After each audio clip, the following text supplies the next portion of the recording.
খুলনার কয়রার পবিত্র ঈদ উল ফিতরের নামাজ অনুষ্ঠিত। কয়রা উপজেলা প্রতিনিধি শহীদুল ইসলামের পাঠানো তথ্যচিত্রে দেখুন বিস্তারিত। মুসলমানদের জীবনে অন্যতম সবথেকে বড় ধর্মীয় উৎসব পবিত্র ঈদ উল ফিতর। ঈদ মানে খুশি, মুসলমানদের জীবনে আনন্দের বার্তা নিয়ে আসে ঈদ। রমাদান অর্থাৎ তাকওয়া, ক্ষুধাভীতি অর্জন। টানা একটি মাস মহান আল্লাহর নৈকট্য লাভের আশায় সিয়াম সাধনার পর সব দুঃখ কষ্ট ভুলে শাওয়াল মাসের এক ফালি চাঁদ দেখার প্রহর গুনতে থাকে মুসলিম উম্মাহ। পূর্ণতা, আনন্দ, বিজয়ের বার্তা নিয়ে আগমন ঘটে শাওয়াল মাসের।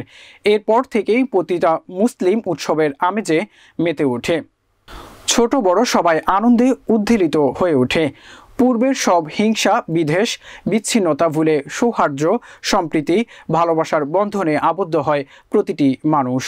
মাহে রমজান মাসে সিয়াম সাধনার মাধ্যমে নিজেদের অতীত জীবনের সকল পাপ থেকে মুক্ত হওয়ার অনুভূতি ধারণ করেই পরিপূর্ণতা লাভ করে ঈদের খুশি।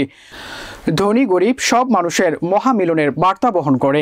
ঈদ উল ফিতর ভ্রাতৃত্ব বন্ধন অটুট রাখতে উদ্বুদ্ধ করে, ত্যাগের শিক্ষা দেয়। তাই ঈদ উল ফিতরের দিন ইসলাম ধর্মে সাদাকাতুল ফিতর আদায় করার নির্দেশ দেওয়া হয়েছে। এই বিধানের মাধ্যমে ধনী গরিব সব ভেদাভেদ নিশ্চিহ্ন হয়ে যায়। পবিত্র ঈদ উল ফিতর আমাদের ভ্রাতৃত্বের বন্ধনকে সুদূর করে।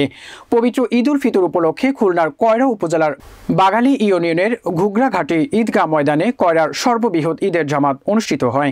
বৃহস্পতিবার সকাল 8:30-এ ঈদ উল ফিতরের নামাজ অনুষ্ঠিত হয়েছে। মাওলানা মোহাম্মদ হাফিজুর রহমানের ইমামতিতে ঈদ উল ফিতরের নামাজ অনুষ্ঠিত হয়। দোয়া ও মুনাজাতে চোখের পানি ছেড়ে দিয়ে দুহাত তুলে মুসলিম উম্মাহ দেশ ও জাতির কল্যাণ সমৃদ্ধি কামনা করে ফিলিস্তিনের নির্যাতিত মুসলমানদের জন্য বিশেষ দোয়া করা হয়।